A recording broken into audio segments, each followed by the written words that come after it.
Сайн байцгаана уу? Та бүхэнд энэ өдрийн мэндийг хүргэе. Баян ойт 1-р цэцэрлэгийн бүлгийн багш Самлахар байна. Үгийн эхэнд орсон их шиг авайг ялгах чадварыг дэмжих 5 настай хүүхдийн жишээн дээр арга зүйн туршлага та бүхэнд хуваалцахад бэлэн боллоо. Энэ чадвар яагаад чухал вэ? PISA 2022 олон улсын үнэлгээний тайланд Монгол улс сургуулийн өмнөх боловсролын сургалтын хөтөлбөрийг шинжлэхдээ унших, бичих, тоо тооллын сур чадрыг бэхжүүлэхэд онцгойлон анхаарах зөвлөмжийг шинжилсэн сургалтын хөтөлбөрт тусаж өгсөн байдаг. Зүүн Аз Номхон Далайн бүсийн бага насны хүүхдийн хөгжлийн багц шалгуураар Монгол улс хийгдсэн судалгааны тайлан мэдээнд Монгол хүүхдүүд нас ахихын хэрээр хэл яриа, бичих үсгийн чадвар нь шууд хамааралтайгаар өсөж байгаа хэдий ч гэр бүлийн орчин дахь дэмжлэг болон сургуулийн өмнөх боловсролын хүртээмжийг шалтгаалan авиа ялгах чадвар нь гүйцэтгэл харилцан адилгүй чадвартай байна гэсэн дүгнэлт гарсан. Дээрх судалгааны үр дүнд тэгвэл Монгол улсад яг хүүхдийн тэр дундаа сургуулийн өмнөх боловсролын насны хүүхдэд зориулсан авиа ялгах чадварын багц арга зүйн ном одоогоор гараагүй байна. Тиймээс энэхүү сэдвийг сонгож авсан. Энэ чадвар дээр ажиллаж үзхийг хүссэн байгаа. За эхлээд би энэ тухайн хүүхдүүдээсээ болохоор нийт 54 хүүхэд оролцуулаад суур чадварын буюу гарааны үнэлгээг авсан.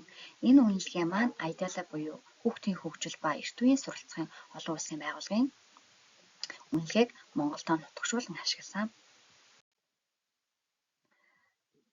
Арга зүйн туршилтаа хэрэгжүүлэхдээ болохоор нийт 55 үгийг сонгож аваад за 55 үгээр 7 их шиг эзлэх хувь гаргаж өгсөн. Дээрх графикаас харах юм бол ойролцоо хувийг эзэлж байгаа. Үүнээсээ үр дүн маань ч гэсэн их шиг болгон дээр үр дүн маань сайн гарах байхаа гэж үндсэн дээр ингэж гарсан байгаа. Арга зүйн тоглоом дээр болохоор нийт 10 тоглоомыг би боловсруулсан. Үүнд сургах, хөдөлгөөнт, хөлөгт болон чиглүүлэгтэй тоглоомуудыг хэлбэрээр явуулсан. За тоглоомуудын онцлогуудыг бас гаргаж өгсөн.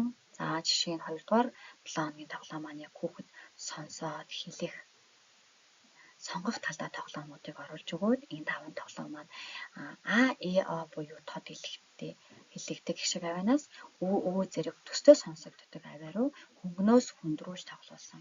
Тоглоомын ягцад багшийн чиглүүлэг асуултаа явагдсан ба багш хамтран тоглох боломжтой юм. Тоглоом болгон дээр богино хэмжээний танилцуулгууд та бас миний одоо хэрэгжүүлсэн арга зүйн туршлагаас олж харах боломжтой. Энэ дээр болохоор жишээ тоглоом маань таяад танилцуулах юм бол авиаг олоорой гэсэн тоглоом. Энэ маань 100 буудалтай амыг ашиглан хийсэн нэр үгнээс бүтсэн тоглоом хэдэн ч хүүхэд тоглох боломжтой. Гэхдээ анх удаа тоглож байгаа хүүхдүүд 2-ороо тоглол илүү үр дүнтэй ажиглагдсан.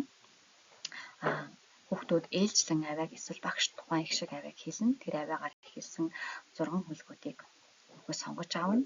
За хүүхдүүд маш амархан байх юм бол чадварыг ахиулаад хөндрүүлээд давхцуулах, зэрэгцүүлэх маягаар сонгуулж боломжтой ийм хувилбартай тоглоом байна.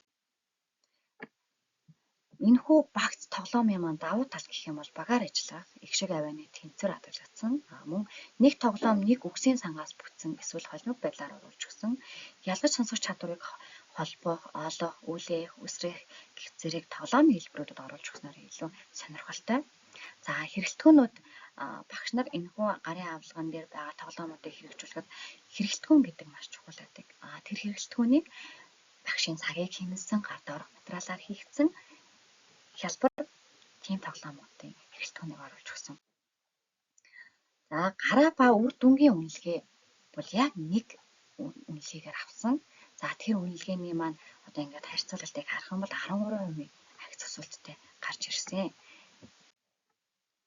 Энэхүү тоглоомын боловсруулалтыг багш, за бага насны хүүхдтэй ажиллаж байгаа асран хамгаалагч хинч байсан энэ боловсруулалтыг аваад ашиглах боломжтой.